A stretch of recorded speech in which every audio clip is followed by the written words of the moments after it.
ನಮಸ್ಕಾರ. Watch Kannada serial ಚಾನಲ್ಗೆ ಸ್ವಾಗತ. ಮೊದಲು ನಮ್ಮ ಚಾನಲ್ನ ಸಬ್ಸ್ಕ್ರೈಬ್ ಮಾಡ್ಕೊಳ್ಳಿ, ನಂತರ ವಿಡಿಯೋನ ಪೂರ್ತಿಯಾಗಿ ನೋಡಿ. ಇನ್ನು ಇವತ್ತು ಏನೆಲ್ಲ ಆಗುತ್ತೆ ಅಂತ ನೋಡೋಣ. ವೈಭವಿಗೆ ಅವಳ ಅಣ್ಣ ಇಷ್ಟ ಇಲ್ಲದ ಮದುವೆ ಮಾಡಿಸ್ತಾನ ಅವನ ಫ್ರೆಂಡ್ ಜೊತೆ. ಅಷ್ಟೇ ಅಲ್ಲ, ಚಂದನಂಗೆ ಹರಿ ಮೇಲೆ ಪ್ರೀತಿ ಬರುತ್ತಾ, ಅವನ ಕಾಳಜಿಗೆ ಚಂದನ ಸೋಲ್ತಾಳ, ಏನೆಲ್ಲ ಆಗುತ್ತೆ ಪ್ರತಿಯೊಂದನ್ನು ಈ ವಿಡಿಯೋದಲ್ಲಿ ನೋಡೋಣ. ಪ್ರಾರಂಭದಲ್ಲಿ ಚಂದನನ ಕೈ ಫುಲ್ ಸುಟ್ಟೋಗಿರುತ್ತೆ. ಇನ್ನು ಮುತ್ತು ಅದಕ್ಕೆ ಹೇಳ್ತಾ ಇರ್ತಾನೆ, ಅಲ್ಲ ಅಮ್ಮ, ನಾನು ಹೇಳಿದ್ದೆ ಅಲ್ಲ, ಬೇಡ ಇತ್ತು ನೀನು ಈ ರೀತಿ ವ್ರತ ಮಾಡೋದು, ನೋಡು ನಿನ್ನ ಕೈ ಹೇಗೆ ಸುಟ್ಟಿದೆ ಅಂತ ಹೇಳ್ತಾ ಇರ್ತಾನೆ. ಇನ್ನು ಕಂಠಿ ಮಹಿ ಇಬ್ಬರು ಹೇಳ್ತಾರೆ, ಅತ್ತಿಗೆ ಪೂಜೆ ಮಾಡಿಸ್ಕೊಂಡ್ವಿ ಅಲ್ಲ ಅತ್ತಿಗೆ, ಸಾಕಿತ್ತು, ಪೂಜೆ ಮಾಡಿ ಹೋಗ್ಬೋದಿತ್ತು, ಆದರೆ ಈ ವ್ರತ ಮಾಡಿ ನಿಮ್ಮ ಕೈ ಹೇಗಾಗಿದೆ ನೋಡಿ ಅತ್ತಿಗೆ, ನನಗಂತೂ ತುಂಬಾ ಬೇಜಾರಾಗ್ತಿದೆ ನಿಮ್ಮ ಕೈ ನೋಡಿ ಅಂತ ಹೇಳ್ತಾ ಇರ್ತಾರೆ. ಇನ್ನು ಚಂದನಿಗೆ ತುಂಬ ನೋವು ಆಗ್ತಾ ಇರ್ತದೆ. ಇನ್ನು ಹರಿ ಪ್ರತಿಯೊಂದು ಮನೆಗೆ ಹೋಗಿ ಐಸ್ ಕ್ಯೂಬ್ ಇದೆಯಾ ಅಂತ ಹೇಳ್ಕೊಂಡು ಕೇಳ್ತಾ ಇರ್ತಾನೆ. ಯಾರ ಮನೇಲೂ ಇರಲ್ಲ. ಇನ್ನು ಒಬ್ಬರು ಮನೇಲಿ ಅವನಿಗೆ ಐಸ್ ಕ್ಯೂಬ್ ಸಿಗುತ್ತೆ. ಇನ್ನು ಅವನು ಐಸ್ ಕ್ಯೂಬ್ ಹಿಡ್ಕೊಂಡು ಓಡೋಡಿ ಬರ್ತಾನೆ. ಇನ್ನು ಚಂದನ ಅವರು ನಿಮ್ಮ ಕೈ ತೋರಿಸಿ ಐಸ್ ಕ್ಯೂಬ್ ಇಡ್ತೇನೆ ಅಂತ ಹೇಳ್ತಾನೆ. ಇನ್ನು ಚಂದನನ ಕೈಗೆ ಐಸ್ ಕ್ಯೂಬಲ್ಲಿ ಮಸಾಜ್ ಮಾಡ್ತಾ ಇರ್ತಾನೆ. ಆವಾಗ ಚಂದನ ಕೇಳ್ತಾಳೆ, ಅಲ್ಲ ಹರಿ, ಐಸ್ ಕ್ಯೂಬನ್ನು ಎಲ್ಲಿಂದ ತಗೊಂಡು ಬಂದ್ರಿ ನೀವು ಅಂತ ಕೇಳ್ತಾರೆ. ಆಗ ಹರಿ ಹೇಳ್ತಾನೆ, ರೀ ಅದೆಲ್ಲ ಈಗ ಮುಖ್ಯನಾ, ಮೊದಲು ಸ್ವಲ್ಪ ಕೈ ಸರಿಯಾಗಿ ನೀಡಿ ನಾನು ನಮಗೆ ಐಸ್ ಕ್ಯೂಬಲ್ಲಿ ಮಸಾಜ್ ಮಾಡ್ತೇನೆ ಅಂತ ಹೇಳ್ತಾರೆ. ಆವಾಗ ಚಂದನ ಹೇಳ್ತಾನೆ, ಅಲ್ಲ ಹರಿ, ಮೊದಲು ನನಗೆ ಹೇಳಿ, ನೀವು ಐಸ್ ಕ್ಯೂಬನ್ನು ಎಲ್ಲಿಂದ ತಗೊಂಡು ಬಂದ್ರಿ, ಅದು ಇವಾಗ ಇಲ್ಲಿ ಎಲ್ಲಿ ಸಿಗುತ್ತೆ ಐಸ್ ಕ್ಯೂಬ್ ಅಂತ ಹೇಳ್ತಾಳೆ. ಆವಾಗ ಹರಿ ಹೇಳ್ತಾನೆ, ರೀ ಅದು ಮನೆಗೆ ಹೋಗಿ ಐಸ್ ಕ್ಯೂಬ್ ಇದೆಯಾ ಅಂತ ಕೇಳ್ಕೊಂಡು ಬಂದೆ, ಯಾರ ಮನೇಲೂ ಇರಲಿಲ್ಲ, ಕೊನೆಗೆ ಒಂದು ಮನೇಲಿತ್ತು, ಹಾಗಾಗಿ ಹಿಡ್ಕೊಂಡು ಬಂದೆ ಅಂತ ಹೇಳ್ತಾರೆ. ಆಗ ಚಂದನಿಗೆ ತುಂಬಾ ಖುಷಿಯಾಗುತ್ತೆ. ಅವಳು ಅಂದ್ಕೊಳ್ತಾಳೆ, ಹರಿ ನನಗೋಸ್ಕರ ಇದೆಲ್ಲ ಮಾಡಿದ್ರಾ ಅಂತ ಅಂದ್ಕೊಳ್ತಾಳೆ. ಇನ್ನು ಈ ಕಡೆ ವೈಭವಿ ಅವ್ರ ಮನೆಯವರೆಲ್ಲ ದೇವಸ್ಥಾನಕ್ಕೆ ಬರ್ತಾರೆ.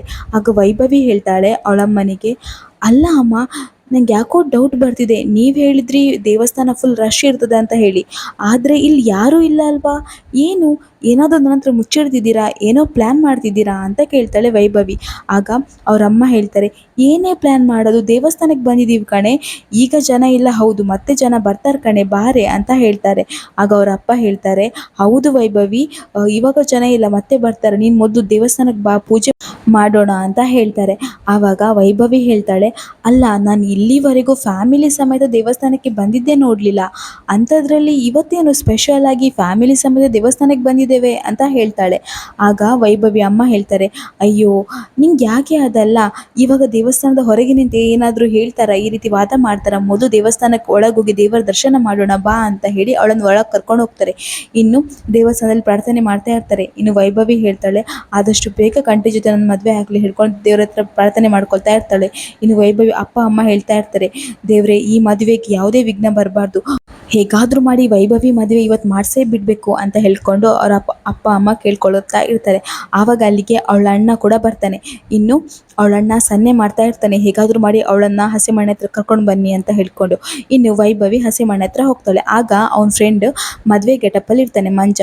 ಆಗ ವೈಭವಿ ಹೇಳ್ತಾಳೆ, ಏನು ಮಂಜ, ಇವತ್ತಿನ ಮದುವೆನಾ ಅಂತ ಹೇಳ್ತಾಳೆ. ಇನ್ನು ಅವಳು ಹೇಳ್ತಾಳೆ, ಏನು ಮಂಜಣ್ಣ ಮದುವೆ ಅಂತ ಹೇಳ್ತೀರಾ, ನನಗೊಂದು ಮಾತು ಹೇಳಿಲ್ಲ, ಅಮ್ಮ ಮಂಜಣ್ಣನ ಮದುವೆ ಅಂತ ಹೇಳಬೇಕಿತ್ತಾನೆ, ಆಗ ನಾನೇ ಬರ್ತಿದ್ದೆ ತಾನೆ, ಆದರೂ ಮಂಜಣ್ಣ ಮದುವೆ ಡ್ರೆಸ್ಸಲ್ಲಂತೂ ಸೂಪರಾಗಿ ಕಾಣಿಸ್ತಿದ್ದೀರಾ, ಹುಡುಗಿ ಎಲ್ಲಿ ಮಂಜಣ್ಣ ಅಂತ ಕೇಳ್ತಾಳೆ. ಮಂಜುಗೆ ಏನು ಹೇಳಬೇಕಂತ ಗೊತ್ತಾಗಲ್ಲ, ಅವನ ಫ್ರೆಂಡ್ಸಿಗೆಲ್ರಿಗೂ ಏನು ಹೇಳಬೇಕಂತ ಗೊತ್ತಾಗಲ್ಲ. ಮಂಜು ವೈಭವಿನ ಮದುವೆ ಆಗಬೇಕು ಅಂತ ಇರ್ತಾನೆ, ಆದರೆ ವೈಭವಿ ಅವಳನ್ನು ಮಂಜಣ್ಣ ಅಂತ ಕರಿತಾ ಇರ್ತಾಳೆ. ಇನ್ನು ವೈಭವಿ ಹೇಳ್ತಾಳೆ, ಮಂಜಣ್ಣ ಊಟಕ್ಕೆ ಏನು ಮಾಡಿಸಿದ್ದೀರಾ, ತುಂಬ ಟೇಸ್ಟಿಯಾಗಿರುತ್ತೆ ತಾನೆ ಅಂತ ಹೇಳ್ತಾಳೆ. ಆವಾಗ ಅವಳ ಅಣ್ಣ ಅವ್ರ ಅಮ್ಮನಿಗೆ ಸನ್ನೆ ಮಾಡ್ತಾರೆ, ನೋಡಿ ಮೊದಲು ಅವಳನ್ನ ಕರ್ಕೊಂಡು ಹೋಗು ಅಂತ ಹೇಳ್ಕೊಂಡು. ಇನ್ನು ವೈಭವಿ ಅಲ್ಲಿಂದ ಹೋಗ್ತಾಳೆ. ಇನ್ನು ಅವಳ ಅಣ್ಣ ಹೇಳ್ತಾನೆ, ಏನು ಹೆದರಬೇಡ, ನಿನ್ನ ಮದುವೆ ನಾನು ಮಾಡಿಸ್ತೇನೆ ಅಂತ ಹೇಳಿ ಅಲ್ಲಿಂದ ಹೋಗ್ತಾನೆ. ಆಗ ಅವ್ನ ಫ್ರೆಂಡ್ಸ್ ಎಲ್ಲ ಹೇಳ್ತಾರೆ, ಏನೋ ಮಂಜು ಇದು, ಅಲ್ಲ ನೀನು ಬೇರೆ ಅವಳನ್ನ ಮದುವೆ ಆಗಬೇಕಂತ ಇದೆಯಾ, ಅವಳು ಬೇರೆ ಮಂಜಣ್ಣ ಅಂತ ಕರೀತಿದ್ದಾಳೆ, ನನಗೇನೋ ಈ ಮದುವೆ ಆಗೋದು ಡೌಟೇ ಬಿಡು ಅಂತ ಹೇಳ್ತಾರೆ. ಇನ್ನು ಈ ಕಡೆ ಹರಿ ಹೇಳ್ತಾ ಇರ್ತಾನೆ, ಅಲ್ಲ ರೀ ನೋಡಿ ಎಷ್ಟೊಂದು ಗಾಯ ಆಗಿದೆ, ಯಾಕ್ರಿ ಈ ಸೇವೆ ಮಾಡೋಕ್ಕೆ ಹೋದ್ರಿ, ಎಷ್ಟು ನೋವಾಗ್ತಿದೆ ನಿಮಗೆ, ಈ ರೀತಿ ಗಾಯ ಮಾಡ್ಕೊಂಡಿದ್ದೀರಲ್ವಾ ಅಂತ ಹೇಳ್ತಾರೆ. ಆಗ ಚಂದನ ಹೇಳ್ತಾಳೆ, ನಾನು ಇವಾಗ ಗಾಯ ಮಾಡ್ಕೊಂಡಿರ್ಬೋದು ಹರಿ, ಆದರೆ ನಾನು ಈ ಹರಕೆ ಸೇವೆ ಮಾಡಲಿಲ್ಲ ಅಂದರೆ ನಮ್ಮ ಕುಟುಂಬಕ್ಕೆ ಏನಾದರೂ ದೋಷ ಬಂದಿದ್ದರೆ ನಾವೇನು ಮಾಡೋದು, ಅದಕ್ಕೆ ಎಷ್ಟೇ ಕಷ್ಟ ಆದರೂ ಪರವಾಗಿಲ್ಲ ಅಂತ ಹೇಳ್ಕೊಂಡು ನಾನು ಹರಕೆ ಮಾಡಿದೆ, ಆದರೆ ನನಗಿಂತ ನಿಮಗೆ ಜಾಸ್ತಿ ಗಾಯ ಆದಾಗಿದೆ. ಏನು ಗೊತ್ತಾ ಹರಿ, ನಾನು ನಡೀತಾ ಇರುವಾಗ ನನ್ನ ಕಾಲಂತೂ ಫುಲ್ ಸುಡ್ತಾ ಇತ್ತು, ನನಗೇನು ಮಾಡಬೇಕು ಅಂತಲೇ ಗೊತ್ತಾಗಿಲ್ಲ, ತುಂಬ ನೋವಾಗ್ತಿತ್ತು, ಒಂದು ಹೆಜ್ಜೆನೂ ನಡಿಲಿಕ್ಕೆ ಆಗ್ತಾ ಇರಲಿಲ್ಲ, ಆದರೆ ನೀವು ಅದನ್ನು ಅರ್ಥ ಮಾಡ್ಕೊಂಡ್ರಿ ಅಲ್ಲ, ನನಗಂತೂ ತುಂಬ ಖುಷಿ ಆಯಿತು. ಕಾಳಜಿ ಅಂದರೆ ನಾವು ಕೇಳಿದಾಗ ಮಾಡೋದಲ್ಲ, ನಾವು ಕೇಳದೇ ಇದ್ದರೂ ನಮಗೋಸ್ಕರ ಮಾಡೋದು ಹರಿ ಅಂತ ಹೇಳ್ತಾಳೆ. ಅದಕ್ಕೆ ಹರಿ ಹೇಳ್ತಾನೆ, ಅಲ್ಲ ರೀ, ನಮ್ಮ ಫ್ಯಾಮಿಲಿಗೋಸ್ಕರ ದೋಷ ಪರಿಹಾರಕ್ಕೋಸ್ಕರ ನೀವು ಇಷ್ಟೆಲ್ಲ ಮಾಡಿದ್ರಿ, ಹಾಗಿರುವಾಗ ನಾನು ನಿಮಗೆ ಕಾಳಜಿ ಮಾಡಲೇಬೇಕಲ್ವಾ ಅಂತ ಹೇಳ್ತಾರೆ.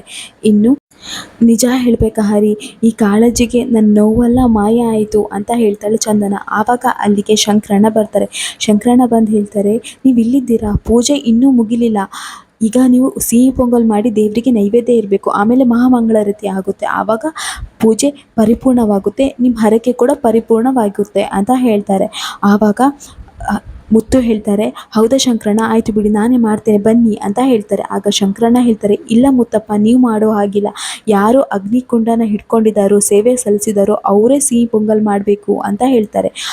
ಆಗ ಚಂದನ ಹೇಳ್ತಾಳೆ, ಆಯಿತು ನಾನೇ ಮಾಡ್ತೀನಿ ಅಂತ ಹೇಳ್ತಾಳೆ. ಆಗ ಮುತ್ತು ಮತ್ತು ಹರಿ ಹೇಳ್ತಾರೆ, ಏನಮ್ಮ ನೀನು ಮಾಡೋದು, ಅಲ್ಲ ನಿನ್ನ ಕೈ ಏನಾಗಿದೆ ನೋಡು, ಇಷ್ಟು ಗಾಯ ಹಿಡ್ಕೊಂಡು ನೀನು ಹೇಗೆ ಮಾಡ್ತೀಯಾ ಅಂತ ಹೇಳ್ತಾರೆ. ಆಗ ಹರಿ ಹೇಳ್ತಾನೆ, ಶಂಕರಣ್ಣ, ಇವರೇ ಮಾಡಲೇಬೇಕಾ, ಸಿಹಿ ಪೊಂಗಲ್ ಇವತ್ತು ಮಾಡಲೇಬೇಕಾ, ಮಾಡದಿದ್ರೂ ಆಗುತ್ತಾ ಅಂತ ಕೇಳ್ತಾನೆ. ಆವಾಗ ಶಂಕರಣ್ಣ ಹೇಳ್ತಾನೆ, ಅದೇಗಾಗುತ್ತೆ, ಸೇವೆ ಸಲ್ಲಿಸಿದವರು ಸಿಹಿ ಪೊಂಗಲ್ ಮಾಡಲೇಬೇಕು, ಆವಾಗಲೇ ಸೇವೆ ಪರಿಪೂರ್ಣವಾಗೋದು, ಬೇಗ ಬೇಗ ಮಾಡಿ ಅಂತ ಹೇಳಿ ಅಲ್ಲಿಂದ ಹೋಗ್ತಾರೆ.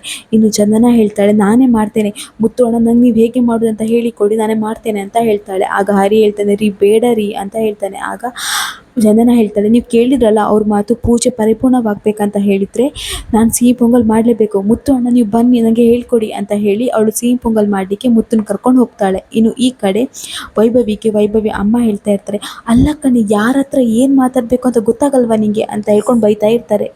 ಇನ್ನು ಅವಳು ಹೇಳ್ತಾಳೆ, ಅಲ್ಲಮ್ಮ ನಾನು ಅಂಥದ್ದು ಏನು ಹೇಳಿದೆ, ಮಂಜಣ್ಣನ ಮದುವೆ ಅಲ್ಲ, ಅದಕ್ಕೆ ಅವ್ರಿಗೆ ಹ್ಯಾಪಿ ಮ್ಯಾರೇಜ್ ಲೈಫ್ ಅಂತೇಳಿ ವಿಶ್ ಮಾಡಿದೆ. ಹೌದು, ನೀವ್ಯಾಕೆ ಯಾರು ಏನು ವಿಷಯ ಮಾಡಲಿಲ್ಲ ಅಂತ ಹೇಳ್ತಾಳೆ. ಆವಾಗ ಅವಳು ಹೇಳ್ತಾಳೆ, ವೈಭವಿ ಅಮ್ಮ ಹೇಳ್ತಾಳೆ, ಅದು ಏನು ಗೊತ್ತಾ, ಅಲ್ಲ ವೈಭವಿ, ನೀನು ಆ ರೀತಿಯೆಲ್ಲ ವಿಶ್ ಮಾಡಬಾರ್ದಿತ್ತು ಅಂತ ಹೇಳ್ತಾಳೆ. ಆವಾಗ ಅವರ ಅಪ್ಪನೂ ಹೇಳ್ತಾರೆ, ಹೌದು ಕಣಮ್ಮ, ನೀನು ಆ ರೀತಿಯೆಲ್ಲ ಯಾಕೆ ಹೇಳೋಕ್ಕೋದಿ ಅಂತ ಹೇಳ್ತಾರೆ. ಆಗ ವೈಭವಿ ಅಮ್ಮ ಹೇಳ್ತಾರೆ, ವೈಭವಿ ನಂಗೆ ನಿನ್ನ ಹತ್ರ ಏನೋ ಒಂದು ವಿಷಯ ಹೇಳೋಕ್ಕಿದೆ ವೈಭವಿ ಅಂತ ಹೇಳ್ತಾರೆ. ಆಗ ವೈಭವಿ ಹೇಳ್ತಾಳೆ, ಅದೇನು ವಿಷಯ ಅಮ್ಮ ಹೇಳು ಅಂತ ಹೇಳ್ತಾರೆ. ಆವಾಗ ವೈಭವಿ ಅಮ್ಮ ಕಣ್ಸನ್ನೆ ಮೂಲಕ ವೀರೇಶನಿಗೆ ವಿಷಯ ಹೇಳು ಅಂತ ಹೇಳ್ತಾರೆ. ಆಗ ವೀರೇಶ ಹೇಳ್ತಾನೆ, ನೋಡು ವೈಭವಿ, ಆ ಮಂಜನ್ ಜೊತೆ ನಿನ್ನ ಮದುವೆ ಇವತ್ತು ಅಂತ ಹೇಳ್ತಾರೆ. ಆಗ ವೈಭವಿಗೆ ಸಿಕ್ಕಾಪಟ್ಟೆ ಶಾಕ್ ಆಗುತ್ತೆ. ಏನು ಹೇಳ್ತಿದ್ದೀರಾ, ಅವನ ಜೊತೆ ನನ್ನ ಮದುವೆ, ಏನು ತಮಾಷೆ ಮಾಡ್ತಿದ್ದೀರಾ, ನಿಮ್ಗೆ ಗೊತ್ತಿಲ್ಲ ಕಂಟಿ ನನ್ನ ಮದುವೆ ಆಗ್ತೇನೆ ಅಂತ ಹೇಳಿ, ಅಂಥದ್ರಲ್ಲಿ ಅವನ ಜೊತೆ ನನ್ನ ಮದುವೆ, ಓ ಅದಕ್ಕೆ ನೀವು ಇಷ್ಟೆಲ್ಲ ಪ್ಲ್ಯಾನ್ ಮಾಡಿ ನನ್ನನ್ನು ಇಲ್ಲಿ ಕರ್ಕೊಂಡು ಬಂದ್ರಾ, ಎಷ್ಟು ನಾಟಕ ಮಾಡಿದ್ರಲ್ಲ, ಅಲ್ಲಮ್ಮ ಮೋಸ ಮಾಡಿ ನನ್ನನ್ನು ಇಲ್ಲಿ ಕರ್ಕೊಂಡು ಬಂದಿಯಲ್ವಾ, ನಿಂಗೇನು ಅನ್ಸಲ್ವಾ, ಇಷ್ಟೆಲ್ಲ ನಾಟಕ ಮಾಡಿದ್ರಲ್ಲ, ನೀವೇನು ಮನುಷ್ಯರ, ನಾನು ಈಗಲೇ ಇಲ್ಲಿಂದ ಹೋಗ್ತೇನೆ ಅಂತ ಹೇಳ್ತಾಳೆ. ಇನ್ನೊಂದು ಫೋನ್ ಮಾಡ್ಲಿಕ್ಕಂತ ಹೋಗ್ತಾಳೆ. ಆಗ ಫೋನನ್ನು ವೀರೇಶ ತಗೊಳ್ತಾನೆ.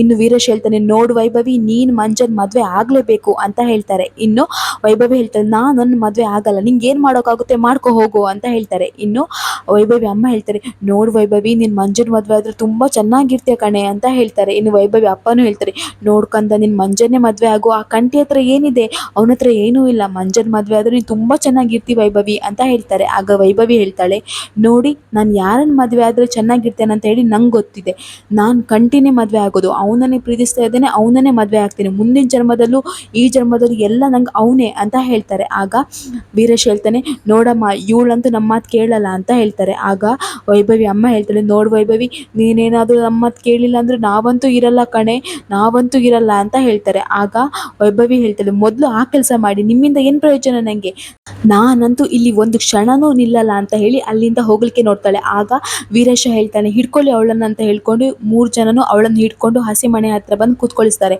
ಇನ್ನು ವೈಭವಿ ಹೇಳ್ತಾಳೆ, ನೋಡು ಮಂಜಣ್ಣ, ನಾನು ನಿನ್ನ ಮದುವೆ ಆಗಲ್ಲ, ನಿಂಗೆ ಗೊತ್ತಿದೆ ಅಲ್ವಾ, ನಾನು ಕಂಟಿನ ತುಂಬಾ ಪ್ರೀತಿಸ್ತಾ ಇದ್ದೆ, ನಾನು ಇವತ್ತು ಪ್ರೀತಿಸ್ತೇನೆ, ನಾಳೆನೂ ಪ್ರೀತಿಸ್ತೇನೆ, ಮುಂದೆನೂ ಪ್ರೀತಿಸ್ತೇನೆ, ಮುಂದಿನ ಜನ್ಮದಲ್ಲೂ ಪ್ರೀತಿಸ್ತೇನೆ, ನಾನಂತೂ ನಿನ್ನ ಮದುವೆ ಆಗಲ್ಲ, ನೀನು ಈಗಲೂ ನನ್ನ ಮದುವೆ ಆಗ್ತೀಯ ಮಂಜಣ್ಣ ಅಂತ ಕೇಳ್ತಾರೆ. ಆಗ ಮಂಜು ಹೇಳ್ತಾನೆ, ಅಯ್ಯೋ ವೈಭವಿ, ಹೌದು ವೈಭವಿ, ನಾನಂತೂ ನಿನ್ನನ್ನೇ ಮದುವೆ ಆಗೋದು ಅಂತ ಹೇಳ್ತಾರೆ. ಆಗ ವೈಭವಿಗೆ ಏನು ಮಾಡಬೇಕಂತ ಗೊತ್ತಾಗಲ್ಲ. ಆಗ ವೈಭವಿ ಹೇಳ್ತಾಳೆ, ನೋಡು ಮಂಜಣ್ಣ, ನನಗಂತೂ ಈ ಮದುವೆ ಇಷ್ಟ ಇಲ್ಲ, ನೋಡು ಅಕಸ್ಮಾತಾಗಿ ನೀನು ನನ್ನ ಮದುವೆ ಆದರೂ ನಾಳೆ ಬೆಳಿಗ್ಗೆ ಆಗೋಷ್ಟರಲ್ಲಿ ನಾನು ಮನೆ ಬಿಟ್ಟು ಓಡಿ ಹೋಗ್ತೇನೆ, ಆಗ ನಿನ್ನ ಮಾನ ಮರ್ಯಾದೆ ಎಲ್ಲನೂ ಹೋಗುತ್ತೆ, ಈಗ ಹೇಳು ಮಂಜಣ್ಣ, ನೀನು ಆವಾಗಲೂ ನನ್ನ ಮದುವೆ ಆಗ್ತೀಯಾ ಅಂತ ಕೇಳ್ತಾರೆ. ಆವಾಗ ಮಂಜು ಹೇಳ್ತಾನೆ, ಹೌದು ವೈಭವಿ, ನಾನು ನಿನ್ನನ್ನೇ ಮದುವೆ ಆಗ್ತೇನೆ ಅಂತ ಹೇಳ್ತಾರೆ. ಆಗ ವೈಭವಿ ಅಮ್ಮ ಹೇಳ್ತಾಳೆ, ಒಂದು ಹೆಣ್ಣಾಗಿ ಎಂತೆಲ್ಲ ಮಾತಾಡ್ತೀಯ, ಎಷ್ಟೆಲ್ಲ ಮಾತಾಡ್ತೀಯ ನೀನು ಅಂತ ಹೇಳಿ ಅವಳನ್ನು ಹಠ ಮಾಡಿ ಹಸೆಮಣೆ ಮೇಲೆ ಕೂತ್ಕೊಳಿಸ್ತಾರೆ. ಇನ್ನು ಅವಳಿಗೆ ಹಾರನೂ ಹಾಕ್ತಾರೆ.